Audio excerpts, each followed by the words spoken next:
Hello all, welcome. Today we will be covering the retroactive application of the Fair Sentencing Act to crack cocaine offenses. As part of this video, we will cover the audio recording of the case and also cover the decision by the court at the end. The case centers on Edward Dorsey, a man whose legal fate depended entirely on the timing of his sentencing hearing relative to a major shift in federal law. For decades, federal drug laws maintained a massive disparity in how crack cocaine was treated compared to powder cocaine, a policy that resulted in significantly longer prison terms for crack offenses, which disproportionately affected minority communities.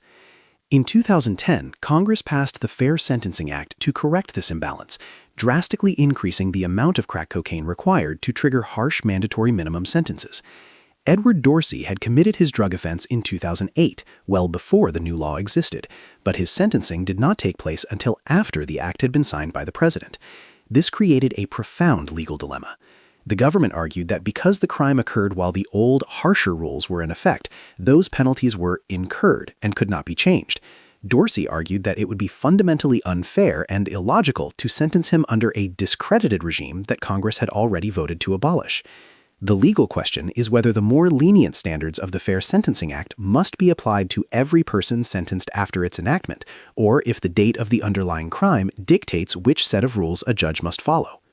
Following is the audio recording of the actual court hearing. We'll hear argument this morning in Case 11-5683, Dorsey v. United States, and 11-5721, Hill v. United States. Mr. Eberhard. Mr. Chief Justice, may it please the Court. The judges of the Seventh Circuit are unanimous in their belief that this case raises a good question. And, of course, that good question is, why would Congress want district courts to continue to impose sentences that were universally viewed as unfair and racially discriminatory? My colleague, sitting on the other side of the podium, I submit to the Court, does not answer that question. Petitioners feel that the answer to that question can be found in the text of the Fair Sentencing Act.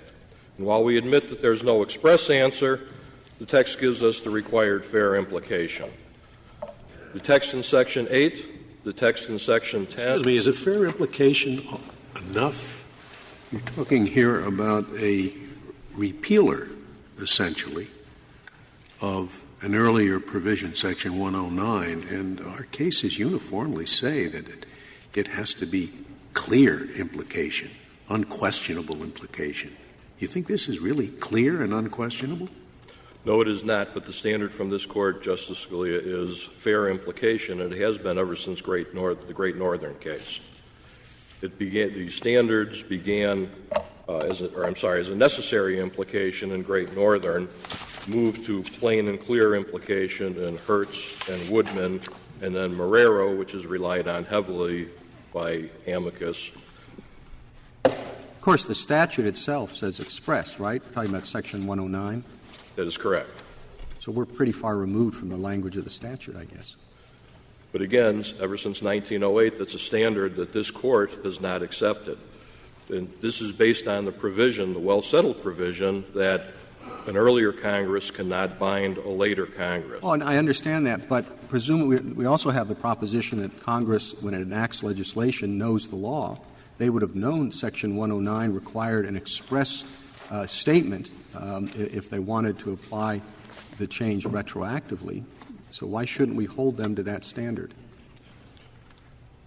The answer is no, I don't believe that Congress felt that that was the standard, again, relying on this Court's jurisprudence that said, you give us text, and if we are able to find that the fair implication and the intent of Congress through that fair implication is that this new statute applies because an earlier Congress cannot bind the newer Congress. Well, on your statement that the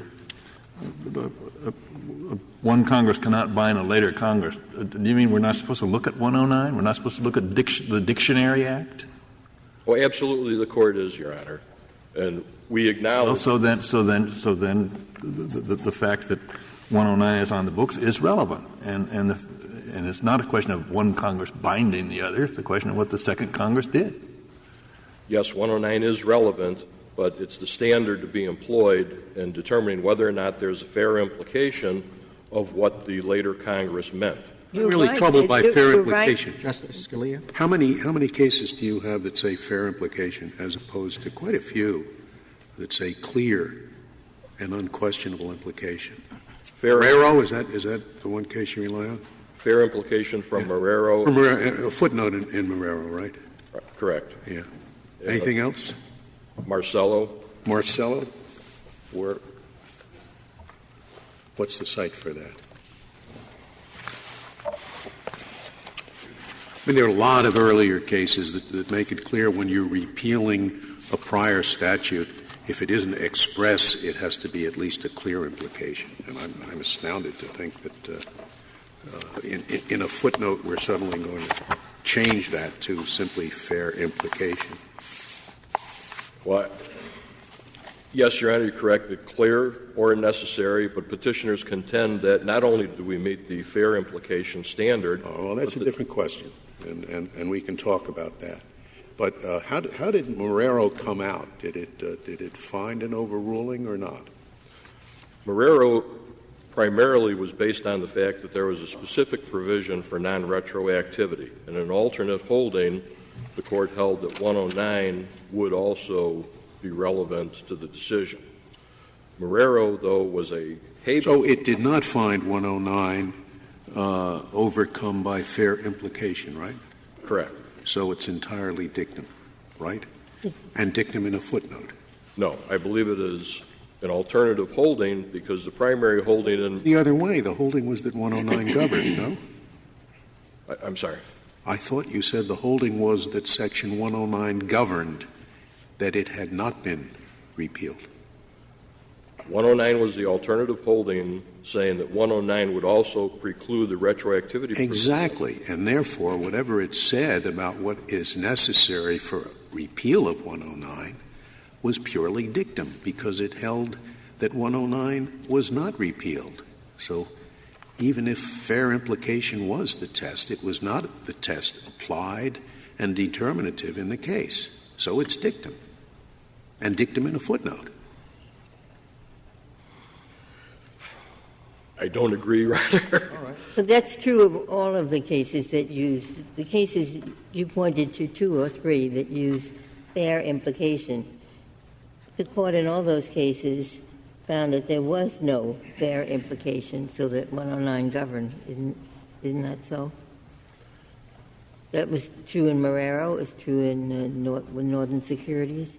In Marrero, the primary holding was based on the fact that there was a specific provision for non-retroactivity. But in none of the cases that used the fair implication language did the Court say, and therefore, the old statute no longer governs. Correct. So you're relying on a standard that this Court must have considered appropriate because it deviated from the words of the statute. It said it a few times, but in application, it always came out the same way.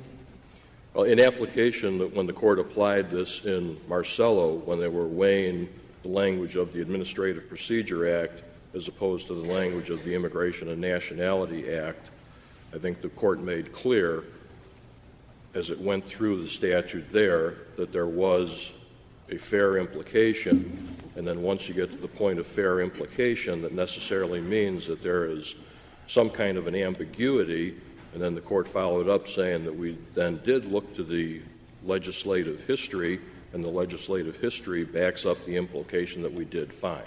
But that was not true of the 109 cases.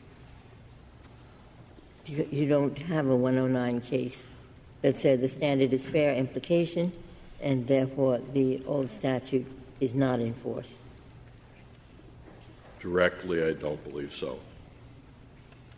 Do you think that if we stick to the language of the statute, if we are indeed looking for an express provision, do you agree that there isn't any here?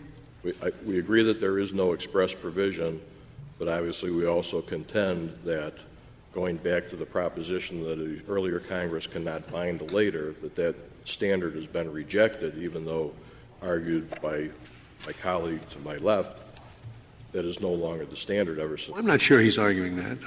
I think he acknowledges, as our opinions say, that it can be done by implication, but it has to be clear and unmistakable implication. I think that's the position he's taking. Anyway, you want to tell me why this is clear and unmistakable? When you look at the language of Section 8, when Congress has mandated the Sentencing Commission to use their emergency authority to achieve consistency with other guideline provisions in applicable law, it makes clear that Congress meant this needs to take effect as soon as possible. Congress even said, as soon as practicable and no later than 90 days. This would be meaningless, actually, with regard to the individuals who were in this pipeline to be sentenced, because there would be so few individuals who would be arrested, charged, convicted, and sentenced within that 90-day period that Congress could only... Well, there might be few, but assume that you're drafting this legislation and you want it to apply only to defendants who commit an offense after the enactment of the Fair Sentencing Act. But you also want to do everything that you reasonably can to make sure that when the very first one of those defendants comes up for sentencing, there will be new sentencing guidelines in effect that are geared to the new lower mandatory minimums rather than the old sentencing guidelines in effect. Would you not provide that would you not require the Sentencing Commission to act as quickly as possible to get the new sentencing guidelines out? No. No? You would say, take your time, and it doesn't matter if a few defendants who commit the offense after the enactment of the Fair Sentencing Act come up and they're subjected to the old, soon-to-be obsolete sentencing guidelines? No. I think it's clear that the average time from charging to sentencing is going to be at least 11 months. In a case where a defendant goes to trial, it's going to be much more than that. So there really need to be no rush on the part of Congress to condense this down into 90 days. They could go through their usual 120-day or 180-day procedure, submit these to Congress, wait for approval or disapproval, and things like that. Are we just supposed to assume that Congress knows that? I mean, if you'd asked me how long is the usual time from conviction or, arrest to conviction, I wouldn't know if it's closer to 90 days or 11 months. I think we do, Mr. Chief Justice, that we have to know that Congress Congress knows that because these are the individuals who drafted the Sentencing Reform Act. Well, right, but and we assume Congress knows the law. I don't know that we can readily assume they know details such as that and evaluate their — What would your position be if the Congress said, do this as soon as practical, but in any event no later than 8 months from now? Would we then think there's a fair implication that Congress meant it to apply retroactively or not? On just the point of the immediacy placed on by Congress, I think that would take away from the fair implication that Congress meant that the law should be effective on the date of the President's signature. But why do you pick the date that the Fair Sentencing Act went into effect? If the guidelines, the 90-day period, the Commission came out with its new guidelines on November 1st, and sometime after August 3rd, which is when the Sentencing Act. So on your theory, why isn't the right date the date that the sentencing guidelines went into effect?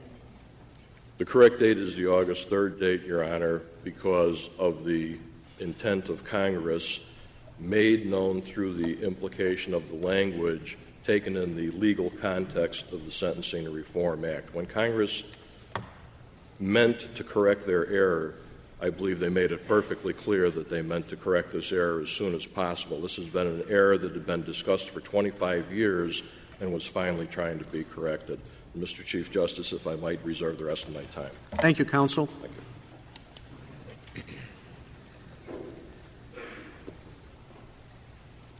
Mr. Dreeben. Mr. Chief Justice, and may it please the Court. The Fair Sentencing Act manifests the requisite fair and necessary implication that Congress intended that its new mandatory minimum thresholds apply in all sentencings after the date of the Act. Do you think it's a clear and unmistakable implication? First of all, if we're going to argue about the language. I do, Justice Sotomayor, although this Court has not used the words clear and unmistakable to describe what it takes to overcome the presumption by Section 109. It is well, generally the word express incorporates clear. There's no dispute here, I don't think, that there's a lack of an express statement in the Act. But so why doesn't that defeat your case? Well, as Justice Scalia explained in his concurring opinion in Lockhart v. United States, one Congress cannot impose standards of how another Congress is to enact legislation. The subsequent Congress is free to choose how it will express its will in the language or structure that it sees fit. And I'd like to give an example. Well, so then we ignore the dictionary? No, of course not, Justice Kennedy. And we ignore 109? No. It provides a background presumption that overcomes the common law rule of abatement, under which if Congress had amended a statute, all prosecutions under the prior statute would be deemed to be a nullity, and they would. Why doesn't that bring us right back to what 109 says? This Court has made clear in not only the Section 109 cases, but I think, as my colleague mentioned in Marcello v. Bond, that there are no magical passwords that Congress has to use to explain itself. And let me give an example, because I think that it will help to put in focus why I think the Fair Sentencing Act does contain the requisite implication. If Congress had written in the Fair Sentencing Act, henceforth, after the date of this Act, probation officers shall prepare pre-sentence reports and submit them to courts in which they shall calculate the mandatory minimum penalties under the standards announced in this Act, I think this Court would draw the structural inference that it did not intend that probation officers prepare that information for nothing. They intended that it be prepared so that sentencing courts would use those new mandatory. Exactly, and I think we would come out that way. I think you're entirely right. But the the direction to the Guidelines Commission to promulgate the guidelines on an emergency basis is not, as you just put it, for nothing. I agree with that, Justice Scalia. Justice Alito was suggesting. It has some effect. So I don't disagree with it's not comparable to what you've just said. Well, I think it is, because there's a piece of that section that I'd like to draw the Court's attention to, because I think that it critically explains what the Sentencing Commission was supposed to do. Section 8 is all over the briefs, but I have it in the government's gray brief at page 10A. This is the section that directs the Sentencing Commission to promulgate new guidelines and to exercise its emergency authority, and I'm going to quote here, to make such conforming amendments to the federal sentencing guidelines as the Commission deems necessary to achieve consistency with other guidelines provision, and here's the critical phrase, applicable law. That phrase, applicable law, can only mean Sections 2 and 3 of the Fair Sentencing Act, which are the provisions that increased the thresholds of quantities necessary to trigger the mandatory minimum sentences. It's fine, but they apply that applicable law to those, as you say, admittedly few people who have been prosecuted, convicted, and are now being sentenced under that applicable law. There may not be many of them, but it does not deprive that language of all meaning. Well, Justice Scalia, I want to put this in the structural context of the Sentencing Reform Act. The Sentencing Reform Act directs courts to apply the version of the sentencing guidelines that is in effect on the day of sentencing. It's not a time of offense rule. It's a time of sentencing rule. And that means that everybody who comes before the sentencing court after the date of the Fair Sentencing Act, when the new guidelines are in place, will have those guidelines applied to those defendants. Those guidelines are supposed to be conformed to applicable law.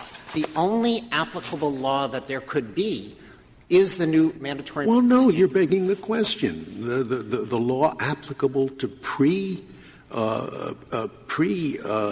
statute offenses continues to be the prior law, and the applicable law to offenses that have occurred after the enactment date is the — But that would mean, Justice Scalia, that the guidelines would not be conformed to applicable law for the defendants who were sentenced after the FSA. They would be conformed to inapplicable law. And Congress knew when it set up Section 3553A that the guidelines that would be applied are the ones that are in force at the time of sentencing. So why 90 days? I mean, the Commission basically just took the ratio under the new Act and applied it, didn't they, throughout? They took the mandatory minimum formula that had been changed and changed it throughout the sentencing provision. Well, it was a little bit more complex than that, because what the FSA did was two things. It lowered the mandatory minimums by increasing the crack thresholds, and it targeted role in the offense of the defendant for increased sentencing and mitigating factors for decreased sentencing. And the Commission had to translate that into new guidelines. It acted quickly. It was told to act as soon as practicable. It was entirely possible under the statute, and probably would have been desired by Congress, that new guidelines would have gone into effect on August 4th. At that point, the only people in front of the sentencing court would have been pre-FSA offenders. Yeah, but how many are we talking about, say, a 3-month period? How many people commit? Most people, everybody pleads guilty. They're caught quickly. Not necessarily. Quickly. Oh, I know not necessarily. That's why I want your estimate of how many we're talking about. Well, roughly speaking, there's historically been about 5,000 crack offenders a year. So that means that how long historically, roughly, if you know, does it take from the time the person is caught till the time he's sentenced, when he pleads guilty? We put in the brief the figures from the Administrative Office of the U.S. Courts, which indicate that the median figure is around 11 months. But 11 months. But, yes. but over how many of you see what I'm trying to get at. I'm trying to get at a guess, if you like, of how many people we're talking about. The two numbers that I can't find in the briefs are roughly, if your opponent is correct, and it only applies to new people, this thing, that's the applicable law. In other words, you're assuming the answer in your answer to Justice Scalia. You're assuming the answer. I haven't heard an argument for it, except that there are very few people that his interpretation or the opposite interpretation would catch. And how many are there? I'm reluctant. About. Yes. I mean, is it more like 10 or is it more like 50? Is it more like 100? Well, let me put Can it you make this a way, guess at all? Justice Breyer. All right, I think that there will probably be thousands of crack defendants who will be sentenced under the old mandatory minimums that Congress repealed because they were perceived as being racially disparate and unfair. That isn't obviously what I'm trying to get at. Well, you see what I'm trying to get at, I guess. I don't think that Congress balanced numerically. No, but you're saying it would be absurd to think that this Section 8 has to do only with prior the pre-enactment offenses. Absurd, all right? If there's just likely to be one person, I tend to buy your absurdity argument. If there's likely to be 500 or 1,000, I'm much less certain. I'm not making an absurdity argument, Justice Breyer. The argument that I'm making is that when Congress directed the Commission to conform the guidelines to applicable law, the only applicable law that it could have had in mind. No, that argument, of course, they could have had both in mind. They could have had applicable law for the new people is our new statute. Applicable law for the old people, you don't need any amendment. We're not talking about that. Just apply the old law. But they don't. That makes perfect sense. But the Sentencing Reform Act, it doesn't make perfect sense because the Sentencing Reform Act is set up to apply new guidelines to people based on date of sentencing. New guidelines to what people? That's the issue. Everybody. If it's only you're making the question again. No, I if don't think it's only to people who've committed their offenses after that act, then you have one set of applicable guidelines for those people, and you leave in effect for people who committed their offense before the enactment date the prior guidelines. I don't think there's anything necessarily implied by this provision to the effect that there is only in the future one set of guidelines applied, one guideline fits all. I don't think that's Let me refer to the statute, because the statute answers this question differently than the way Your Honor has assumed it works. Okay? On page 30A of our appendix, we reproduce section 3553A. And 3553A4 establishes that when it 30A, 30A. I'm sorry, 39A. 39A. Sorry about that. The Sentencing Reform Act provides that the applicable set of guidelines that will be applied are those that are in effect on the date that the defendant is sentenced. This is 3553A4A little 2. And that provision has been in the Sentencing Reform Act since the time the Sentencing Reform Act was enacted, and Congress explained, for those who read legislative history, that it wanted, and I'm going to quote here from the legislative history, the guidelines and policy statements to be applied are those in effect at the time of sentencing. Congress's reason for that was it wanted the most sophisticated statements available that will most appropriately carry out the purposes of sentencing, and to impose a sentence under outmoded guidelines will foster irrationality in sentencing and would be contrary to the goal of consistency in sentencing. What is Section 3742G, which is that provides that if a case is reversed on appeal and sent back for resentencing, the original set of guidelines that were applied at the date of the initial sentencing shall be used. It's an exception to the general rule. Could I ask you this about your argument? Because I do think the one you're stressing now is a good argument and your best one. But what troubles me is that an earlier bill, H.R. 265, which contained a provision that says there shall be no retroactive application of any portion of this Act, contains the very language that you're stressing now. So how do you reconcile that? Well, first of all, Justice Alito, what that bill would have done is postpone the effective date for 180 days so that there could be synchronicity between the guidelines and the new mandatory minimums. The retroactivity that it was concerned about would have reopened final sentences. There's no question here about reopening final sentences. So that bill was explicit. We don't want to reopen final sentences. The government is not asking for reopening of final sentences. No, I understand that. But wouldn't you want — the problem that you're maybe not — I understand your argument to be that the language you're stressing now will mean, if this applies only to post-enactment offenders, that there will be defendants who will be sentenced to under the old mandatory minimums, but the new guidelines. Correct. Would that not clearly occur under H.R. 265? No, I don't think so, because that bill was designed to postpone the effective date for 180 days. I think everyone in Congress understood that these guidelines had undermined the credibility of the criminal justice system for years. The Sentencing Commission had 4 times submitted reports to Congress that bemoaned the fact that they were not only inconsistent with the purpose of but I mean, yeah, that's very nice, but let's talk about text, not what about the emotions of Congress. This section that you quoted, 4A2 yes. of Section 3553A, is that in the new statute? No. That's part of the Sentencing Reform Act from the beginning of the guidelines.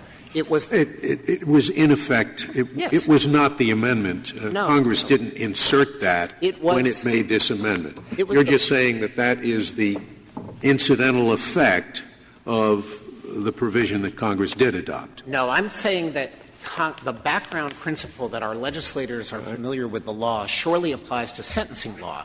And Congress understood that once the new guidelines were in effect, which it wanted to happen as soon as practicable, they would be applied to all defendants in the system based on time of sentencing, not time of offense. And it wanted those guidelines to be conformed to applicable law. And it is very strange to say that it wanted new guidelines in effect to be conformed to inapplicable law, such that there would be the incongruous result that the new guidelines that finally fixed this egregious problem in the criminal justice system would be irrelevant for many defendants because they would still be living under the 100-to-1 racially disparate impact effect Mr. of Driven, the guidelines. Almost any law that repeals a prior penalty is doing so because the legislature determines that that prior penalty is unjust in some way. Because why do you eliminate a penalty unless you think it's necessary to do so and that it's unjust or unjust in some way? So what makes this repeal particularly different? so that the exception doesn't swallow the rule, because you can argue in almost any situation that the repeal is of something that's unjust. Mr. Chief Justice, may I answer? Certainly. Justice Sotomayor, what's unique about this context is that there's a confluence between the way that the guidelines treated crack and the way that the statutes treated crack. And for years, the Sentencing Commission had said, we can't fix this problem with the guidelines alone. We need the help of Congress to alter the mandatory minimums. And once you do that, give us emergency authority so that we can put new guidelines into place that will work hand in glove with the new mandatory minimums, as the Chief Justice explained, so that all defendants who come before the court will not be subject to the discredited crack policy that Congress had repealed. Thank you, counsel. Mr. Estrada?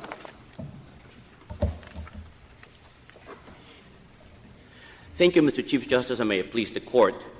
I think this is a difficult case for public policy, but it's not a difficult case for legal doctrine.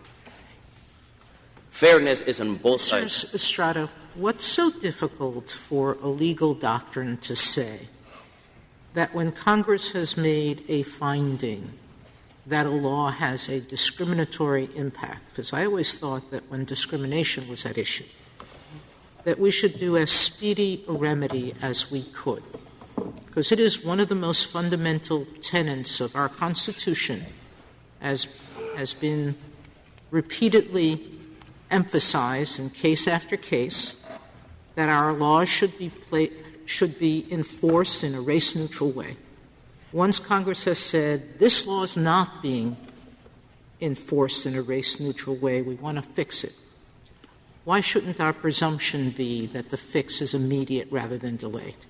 Because I think it would be wrong to assume that the passage of the Act reflects Congress's confession of intentional discrimination. I think it does recognize that there were members of Congress that had concerns about the disparate impact of the law. Mr. Estrada, I've been a judge for nearly 20 years, and I don't know that there's one law that has created more controversy or more discussion about its racial impact than this one.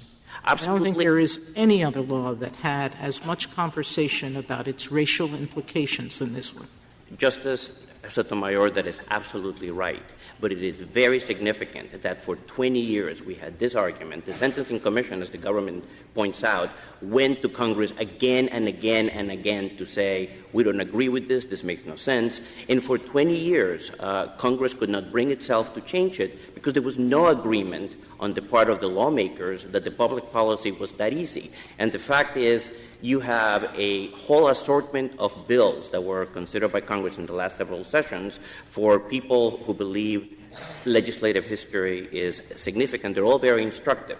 Most of them did a variant of the same thing. Most of them have very identical language, even some of the language that's at issue here. They had different proposals. There was one for 24-1, another one, there were many 1-to-1. It was clear that Congress could not bring itself to an agreement as to what the right answer was. Mr. Estrada, I mean, that's true, that it took Congress a long time to decide to do this.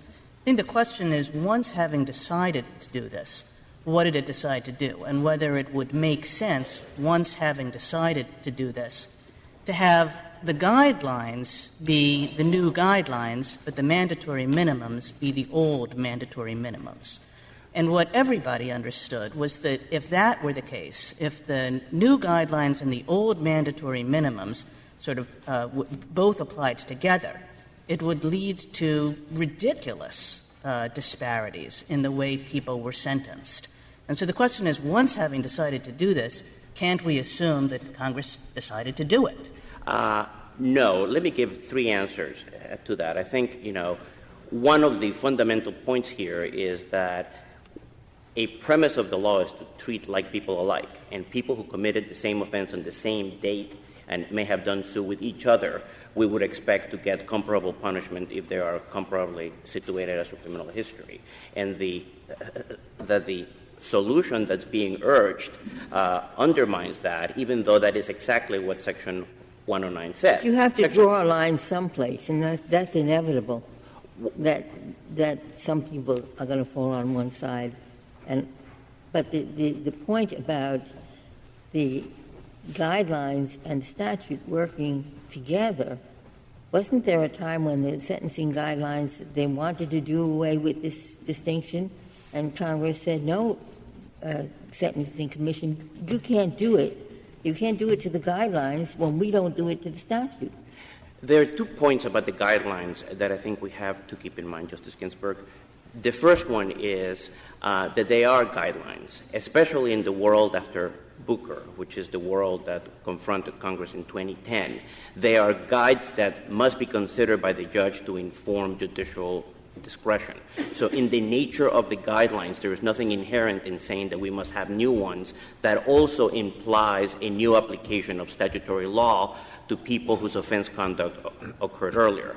The second aspect of it is that it has been part of the nature of a guideline system for 2 decades, that it has been consistent with a decision by Congress in some areas to constrain the exercise of discretion with mandatory minimums. And this Court has recognized that in multiple occasions, in Kimbrough, in Neal, in DePierre, any number of cases. And the guidelines themselves in Section 5G1 recognize that the mandatory minimum may trump a lower guideline. So when you have a long history in 2010 of rulings from this Court acknowledging, as you said in your opinion in Kimbrough, that this may lead to cliffs, et cetera, and you also have a recognition by the Commission itself that they have to integrate this reality of sentencing law into their own guidelines, there is very little basis for an inference that Congress, in providing new guidelines, would have contemplated that the effective date of the law would change. But Congress did say, Sentencing Commission, you conform your new guidelines to applicable law. The applicable law has got to be the new law, because if it were the old law, there's nothing to conform. There's nothing that they need to change. It's only that this Section 8.2 makes sense only if the applicable law is the new law. Otherwise, the Commission doesn't have to do anything to achieve consistency. Justice Ginsburg, I am prepared to admit for purposes of this case, and I think it's probably the right answer, that Congress intended that the guidelines had to line up with the penalties of the FSA. The question is cui bono, for whose benefit? And Congress clearly contemplated, for some of the reasons that you outlined, that the system in the change in the statute would not do any good for people coming to be sentenced 6 months later if they still had higher guidelines. But much has been said here today about the 90-day window. The 90-day window is irrelevant. The really relevant window is the comparison of what the new guidelines would have been and when they would have come out, absent the emergency authority.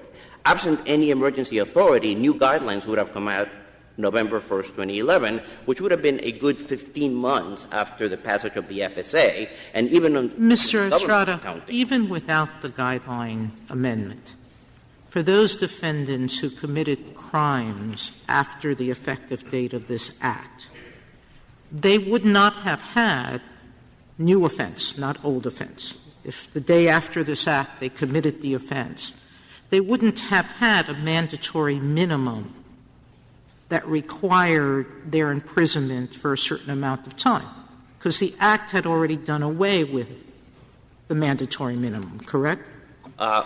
Or changed it. Changed it, lowered the amount. Some of them may drop from 10 to 5, for example. Exactly. So those people would not have been bound to a mandatory minimum.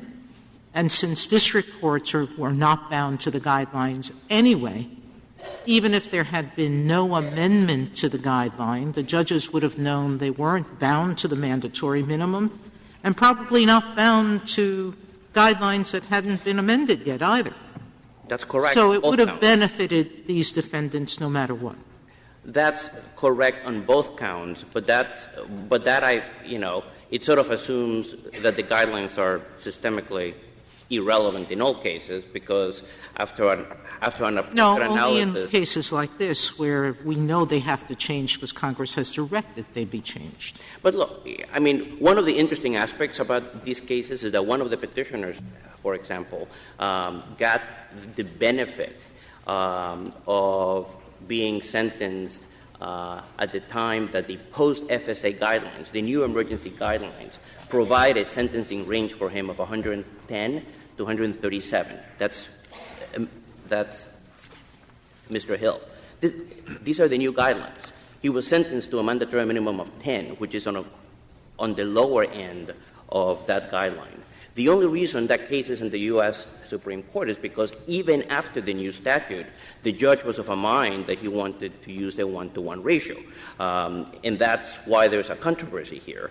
But that highlights, the point that I'm trying to make and that the Court made in Kimbrough, which is that the mandatory minimums tend to enforce a species of uniformity in a world in which the guidelines are advisory. And they do help uphold, the principle that people that committed comparable offenses will have some rough comparability. But that begs the question I started with you, which is if we know that this new Congress has already determined that that mandatory minimum is discriminatory in the way that it had been constructed, what would be the purpose of delaying implementation?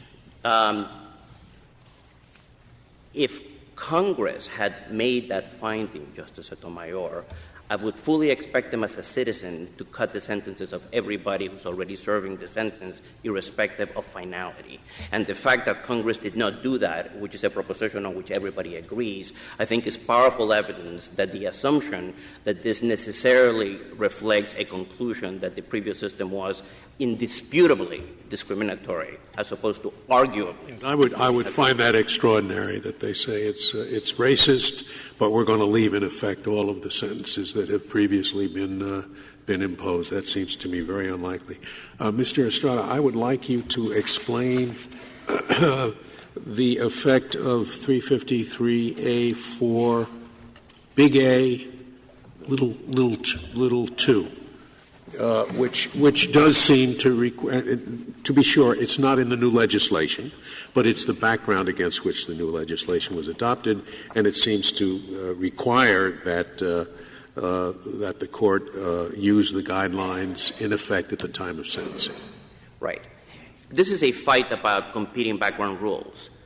Section 109 is one of them, and it says the old law shall be applied to people who committed their offenses while the old law was in force. It is a directly applicable statute to the situation at hand.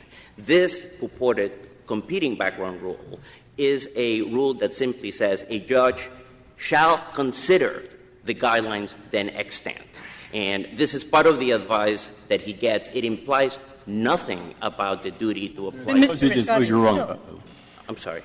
Suppose you're wrong about that. Mm-hmm. I mean, I think when they meant do it, that consider. Does that change? I think it would be a radical understanding. No, I think that when they wrote 3553, they were thinking those are the guidelines that are going to apply. Do it. Now, I'll look into that. But if I reach the conclusion, I agree, it's competing background rules. I agree applicable law doesn't help us because all the time there are two different sets of guidelines that apply depending upon when you committed the crime. That's very common. All right, so I agree with you that far. But now I'm worried about the last question Justice Scalia asked does, I think, focus this question, because we have not only 109, we have also the 35, the one we're talking about now, and that says normally you will apply the guidelines in effect even to people who committed the crime before the new statute. Okay. And now, do we have any analogies? Has this ever happened before? Is there — I can't find out how many people we're talking about. I'd like to know, at least, are there many other occasions when Congress amended mandatory minimums so there's some precedent? Any? Prior, this is a staple of what has happened in the lower courts in a routine application of Section 109. Yeah. My best example, and please do not think I'm pandering, is a case called U.S. versus Smith from the Second Circuit, which was authored by then Judge Sotomayor. And it was a comparable case in which Congress had dropped the severity of a penalty. Yeah. It had to be, the penalty that deals with supervised release. And Congress had gone from a world in which a violation of supervised release had to be subject to a mandatory sentence to a world in which the statute had been changed to say that it was up in the discretion of the judge. Yeah. By the time the offender came to court, he had violated his supervised release. And his argument, which is actually a lot more plausible than this one, was that before he violated, the law had changed, and he was now, in effect, coming to the court for a new sentencing, which is exactly analogous to this. The Second Circuit had no trouble in saying that a routine application of Section 109 killed that claim because the offense was considered completed at the time it was committed. And therefore, this was a claim that simply was not tenable in light of the language of Section 109. And that, too, is a case where somebody could have said, the law that now applies is the one that applies to my new sentencing under the new applicable guidelines. Now, I will say another two logical points about, the competing rule that the government is urging. Mr. Estrada, before you do, if I can understand your argument as it relates to Justice Scalia's questions, I just want to make sure I understand it. There's a person who has 4.99 grams of crack cocaine, and you do not dispute, do you, that that person would be subject to the new guidelines, which are based on the 18-to-1 ratio rather than the 100-to-1 I do not. Okay, so you do not dispute that. So then we're living in a world in which the person who has 4.99 grams of cocaine is getting the 18-to-1 ratio, and a person who has 5 grams is getting the 100-to-1 ratio that's embedded in the mandatory minimums. That is absolutely right, and that was the paradox, if you want to call it that. It didn't that the government brought you in Kimbrough. And the court accepted that was the case. It said, yes, this leads to cliffs. It leads to a lack of a straight line in between all of the possible penalties. We accept all of that. It is an artifact of the fact that Congress, at certain points, but not on a continuous line, has chosen to constrain sentencing discretion with the rough tool of a quantity threshold. It is all set out in the Kimbrough case. Now, when Judge Easterbrook talked about this anomaly, and he, of course, adopted the position that you adopted, but he just said, look, there is no earthly reason for this. It's just that we can't find a clear enough statement in the statute. I guess the question I would ask you is, can you do better than Judge Easterbrook? Can you find an earthly reason for why Congress would have wanted to create this weird halfway system in which if you have 4.5 grams of cocaine, one rule applies, but if you have 5 grams, another rule applies? I don't think that that's what he found inexplicable. I think the whole notion of changing it up to a point was more what he's saying. I can think that Congress has at least the rational reason that the court ascribed to the system in its post-Booker way at the top of page 108, I think, in the Kimbrough case, where it is that now that we have a system in which so much depends on the discretion of the individual sentencer, it is actually salutary to have a few points of confluence that work as an enforced, although rough, uniformity in the sentences of comparably situated offenders. But the government is arguing, and the petitioner is arguing for a uniform rule. It's the rule that the time of sentencing controls. Right. So the uniformity doesn't quite answer, unless I misunderstood. No, I think that there are competing visions of fairness and of uniformity in this case, Justice Kennedy. I am trying to hold, the government to the one they had in the McNeil case, last year because the identical argument was made to them on the other side, that it was somewhat irrational to apply the better sentence to the person 1 day later versus the person 1 day earlier. But Justice Kagan's question concerning what interest is served by your position has particular force when we're talking about the sentencing judge. The hardest thing, as we know, in the judicial system, one of the hardest things is sentencing.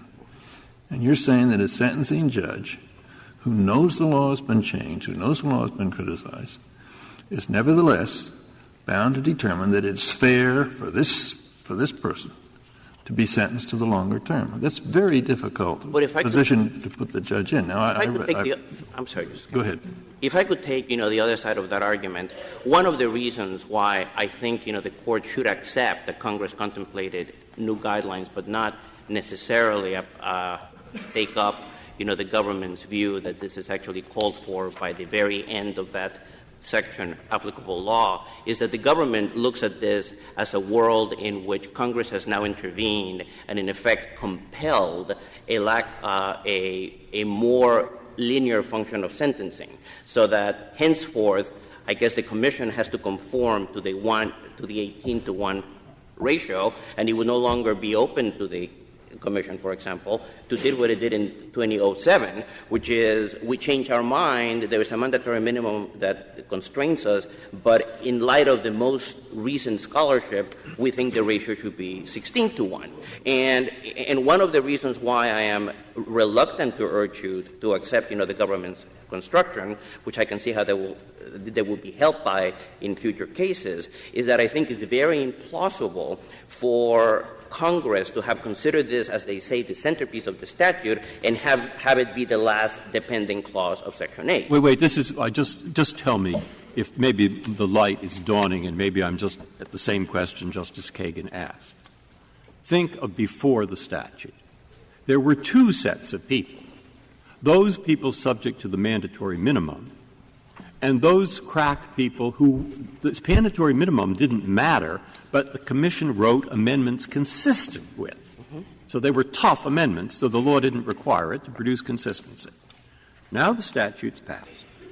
Now we have some of the pre-act offenders. Because of the two sets of things, Section 8 on the one hand and the 353G on the other, in respect to those people who were not governed by the mandatory minimum previously, but were subject to the then conforming amendments, now will have to be subject to new conforming amendments that conform to the new thing.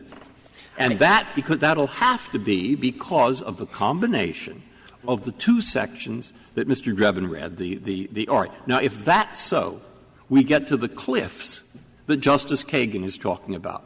And if I'm right so far, we're now back at the probation officer example, and it's so odd and so peculiar that it is not just a fair. Do you see where I'm going? Is that frankly, too complicated? No. But I don't blame you, frankly, but I'm. But let me say two things. Right. Don't blame you. I don't blame you. Maybe the simple point I was trying to make, Justice Breyer, is that the whole thing that the guideline system now has to conform with applicable law, which, the government reads as the new ratio, and could extend to other things, could potentially disable the Commission from adopting its own ameliorating amendments that depart from the regime of the mandatory minimums. And so, whereas there are mandatory minima that are troublesome and give rise to cliffs, there are also occasions in which the Commission is able to do things that are not consistent with the statute. Let me give one example that was mentioned by the Court in DePierre.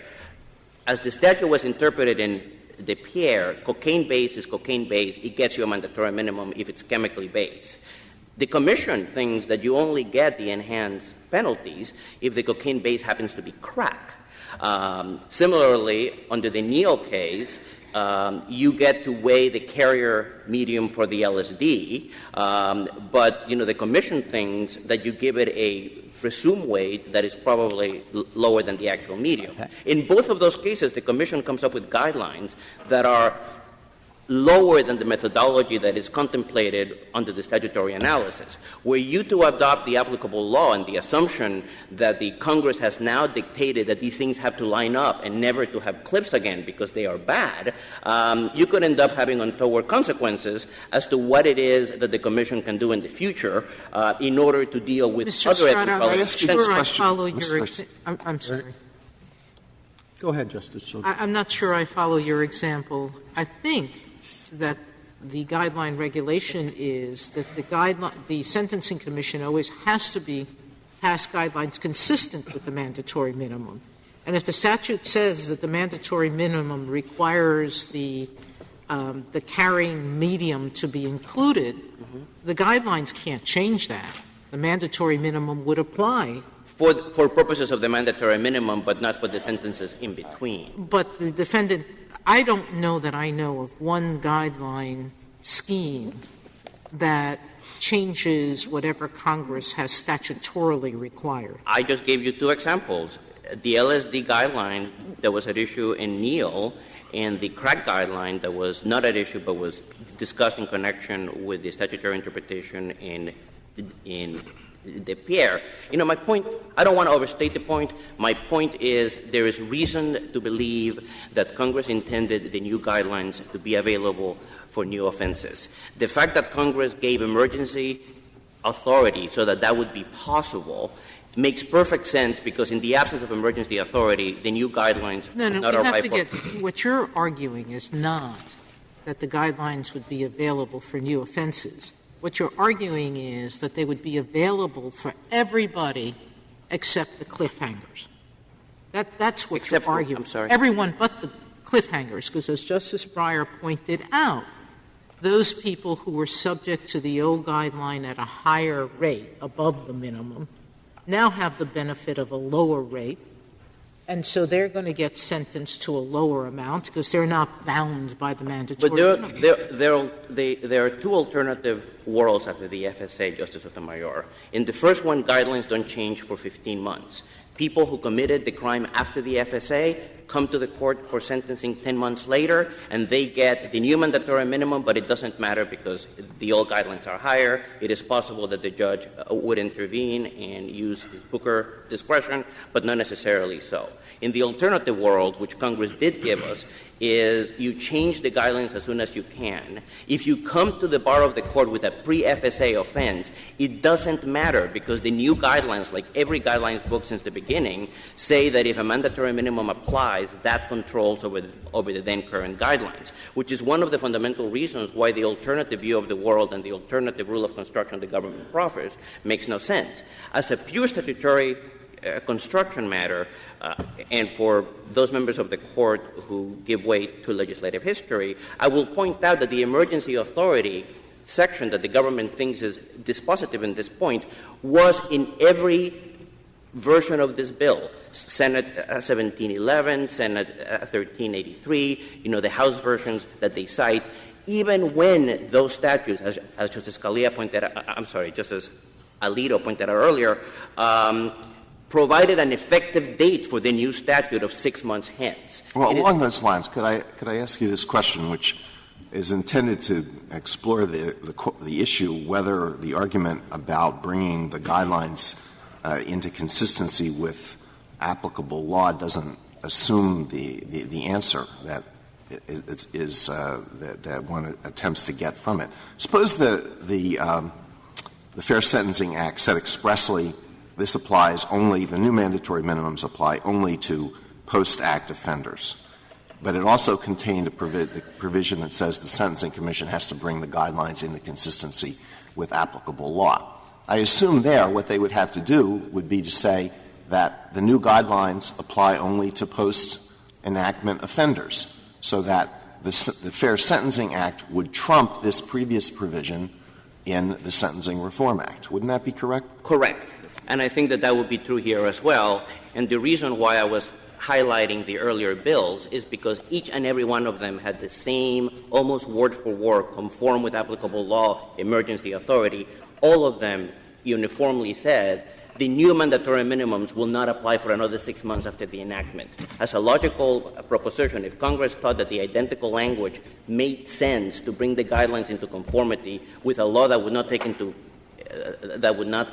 in for another 6 months, having it kick in sooner does not have any more logical import in saying that, therefore, the guidelines now mean that previous offenses get a different sentence. But can I understand what you're saying, Mr. Estrada? Because if Justice Alito is right, then the new guidelines that the Sentencing Commission has in fact promulgated should not be being applied right now to those who committed crimes before the enactment date. And that's not what's happening now on the ground, is it? Justice Kagan, it is not happening in that manner because the guidelines, every book of the guidelines, I believe since 1987, which is the first one, has had like 5G11, which says these are the guidelines, but 5G tells you if a mandatory minimum applies, for whatever reason, you apply that and that becomes the mandatory sentence. And so there has never been any reason to have two sets of guidelines to account for clips or mandatory minimums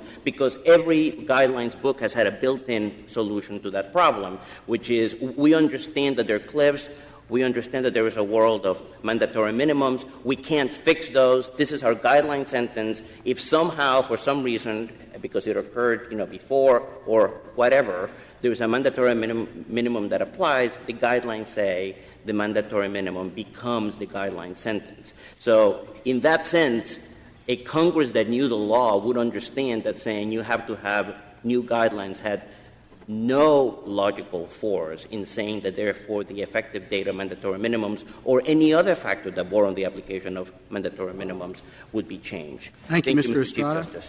Mr. Eberhard, you have 3 minutes. Thank you, Mr. Chief Justice. May it please the Court.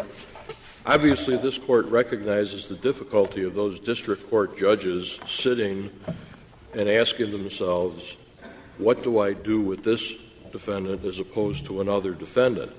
And after listening to my colleague, Mr. Estrada, I still have to ask the Court to consider the question that the Court has been asking, what possible reason could Congress have to want a district court judge to have to sit back 5 years after the date of enactment of the Fair Sentencing Act and impose mandatory minimums that everyone agrees at this point are racially discriminatory?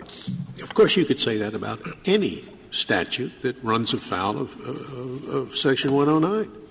I mean, that's what Section 109 says. Even though we have decided that this old law is bad and that the penalty should be lesser, even though we've decided, when we do that, you continue to apply the bad old penalty to people who committed the crime before the amendment. Isn't that what 109 says?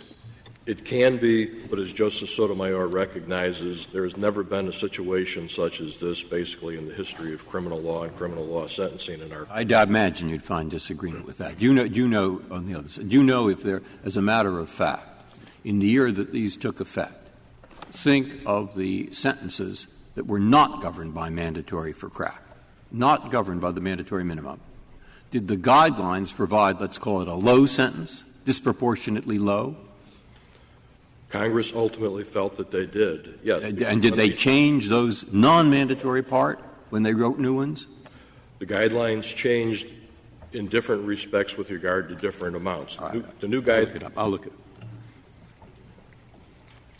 I suggest the Court, and we admit that 109 has to be considered in the case, but I think to find what was really meant by Congress, after the Court looks to Section 109, the Court does have to look to the 3553 sentence, or 3553 section, that makes it very plainly clear, ever since the Sentencing Reform Act, that the date of sentencing clearly is the important date as opposed to the date of the commission of the crime.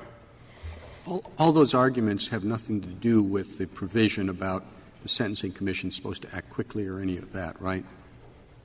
Your argument is what rational reason could Congress have had to, given the urgency of the problem, the seriousness, why wouldn't they have wanted the provisions to apply as you urge they should? But it goes hand in hand with the mandate from the Sentencing Commission to put the new guidelines in place as soon as practicable, as well as provisions of Section 10. Thank you very much. Thank you, Mr. Eberhard. Mr. Estrada, at the invitation of the Court, you've briefed and argued this case as an amicus curiae in support of the judgment below. You've ably discharged that responsibility, for which the Court is grateful. The case is submitted. That concludes the audio recording of the court proceedings.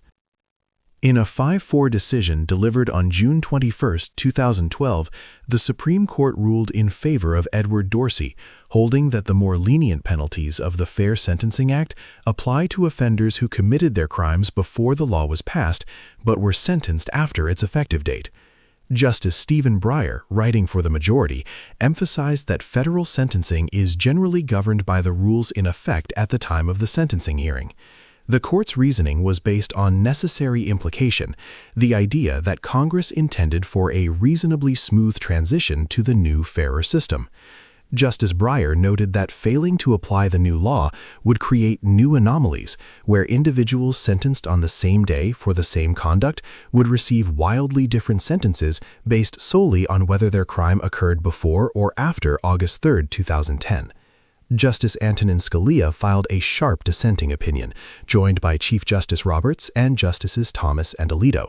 The dissenters relied on a 19th-century law known as the Federal Saving Statute, which says that unless a new law expressly states otherwise, the repeal of a criminal statute does not release a person from penalties they have already incurred.